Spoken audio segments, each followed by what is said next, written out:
For generations, Canada and the United States have shared the world's longest undefended border, a line stretching nearly 9,000 kilometers, marked more by rivers and forests than by fences or walls. This border is more than a boundary. It's a symbol of trust and a partnership built on shared values, mutual respect, and deep economic ties that have only grown stronger over time. The two nations are more than just allies. They're like family. Millions of jobs depend on the seamless flow of goods and services, and their economies are so intertwined that a ripple on one side is felt on the other. Yet, even the closest families face disagreements. This historic friendship has weathered its share of challenges, from heated trade disputes over lumber and steel to arguments about dairy, technology, and energy. There have been moments of political tension when leaders on both sides have had to navigate difficult conversations and competing national interests. Traditionally, these issues were resolved through negotiation and compromise, with both countries valuing cooperation over conflict and working together to find common ground. But in 2025, the relationship entered a volatile new chapter, one that would test the strength of their bond like never before. The return of Donald Trump to the White House brought with it a renewed America First trade policy, upending the old playbook of quiet diplomacy and introducing a more confrontational approach to cross-border issues. The immediate trigger was Canada's bold decision to tax the revenues of American tech giants operating within its borders, a move aimed at leveling the digital playing field, but one that Washington saw as a direct challenge. This single move ignited a firestorm, escalating rapidly into a high-stakes battle between two determined leaders, each unwilling to back down. The conflict threatened to unravel decades of economic integration, leaving businesses, workers, and everyday citizens caught in the crossfire, wondering what the future would hold for this once unbreakable bond. The crisis began with Canada's proposed digital services tax, a 3% levy on revenue earned by large tech companies from Canadian users. The move was part of a global trend, as countries around the world sought to ensure that digital giants paid their fair share, but Canada's approach was especially bold. Unlike other nations, Canada decided to move forward unilaterally, even as international negotiations on digital taxation were still ongoing. The tax specifically targeted American giants like Google, Meta, and Amazon, and was made retroactive to 2022, raising the stakes for U.S. firms. This meant that companies would owe taxes not just going forward but also for previous years, creating immediate financial pressure and uncertainty for some of the world's largest tech players.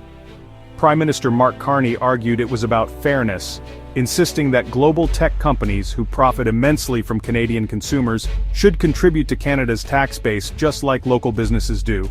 He emphasized that the tax was not about targeting any one country, but about leveling the playing field for all. Washington, however, saw it very differently.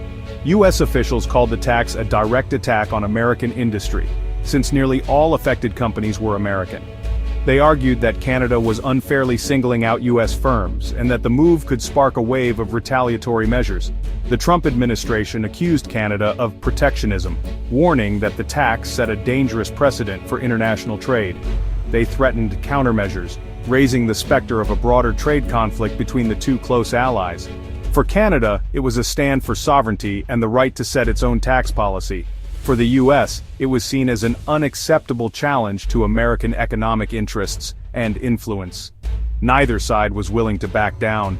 What began as a domestic tax issue quickly escalated into a heated international trade dispute, with both governments digging in their heels and the media fueling public debate on both sides of the border. The stage was set for a dramatic confrontation, with the potential for ripple effects across the entire North American economy.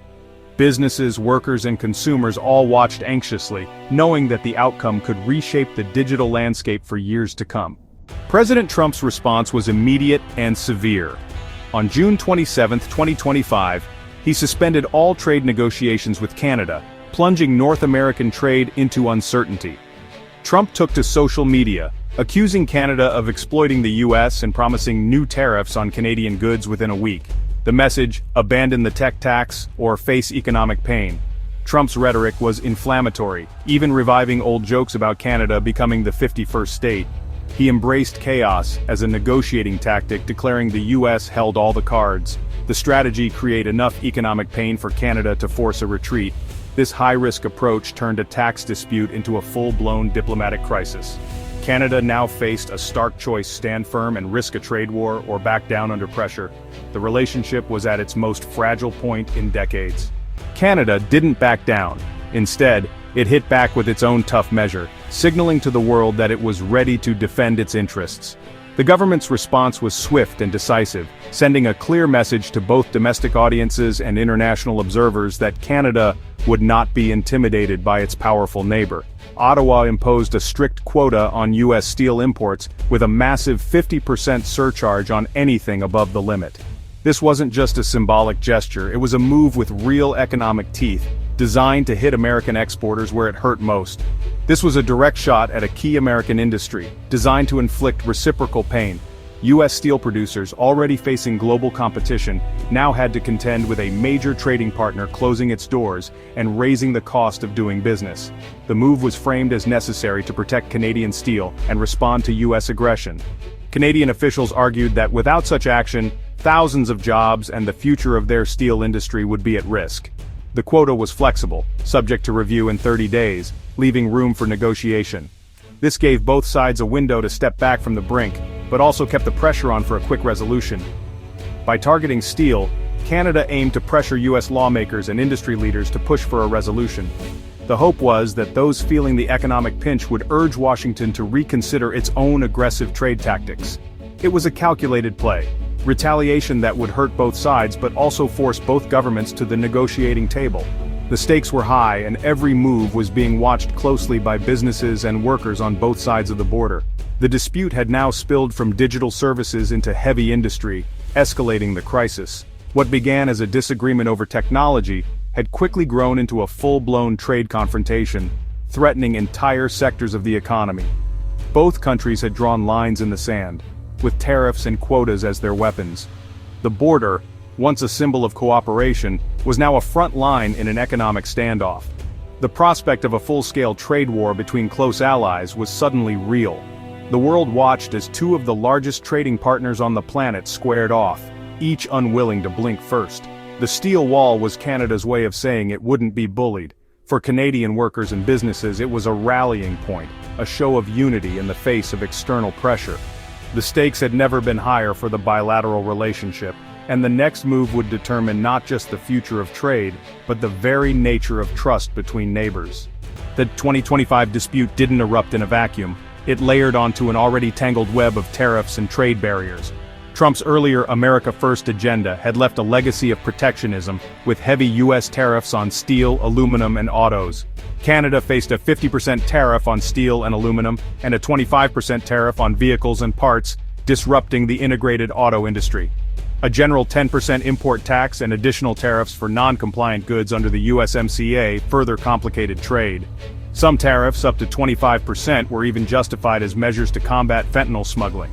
By mid-2025, so-called free trade was already heavily restricted.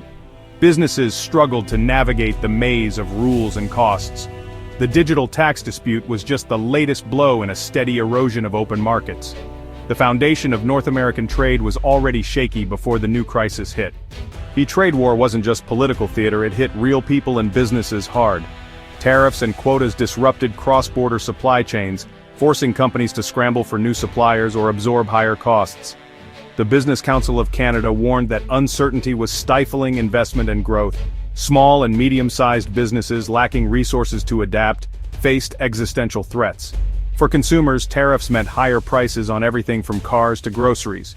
In Canada, steel quotas threatened to drive up construction costs and housing prices.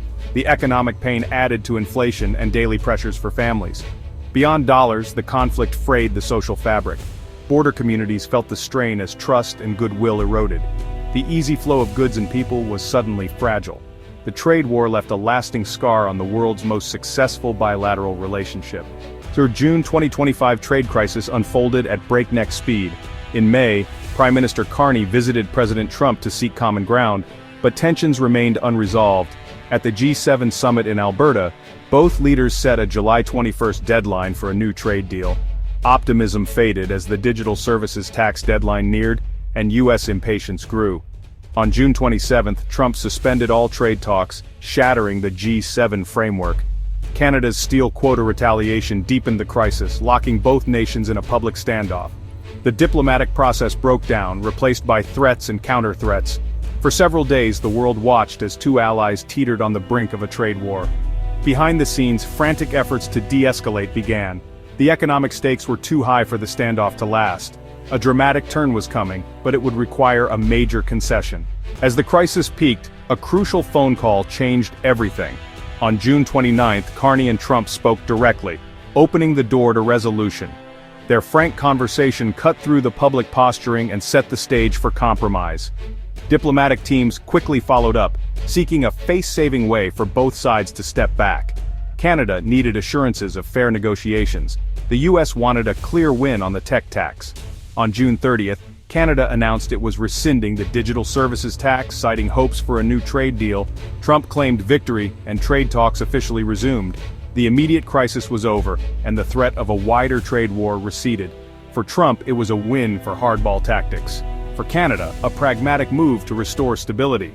The price sacrificing the DST for a shot at a more predictable partnership. The 2025 trade dispute was never just about money. It was a clash of national pride, political power, and the rules of global trade. For Canada, the digital services tax was about sovereignty and fairness in the digital age. For the U.S., it was about defending economic interests and reasserting dominance. Trump's victory sent a message: challenge American interests, and there will be consequences.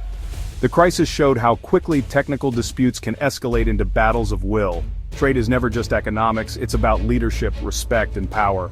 The scars of this standoff will shape North American relations for years to come.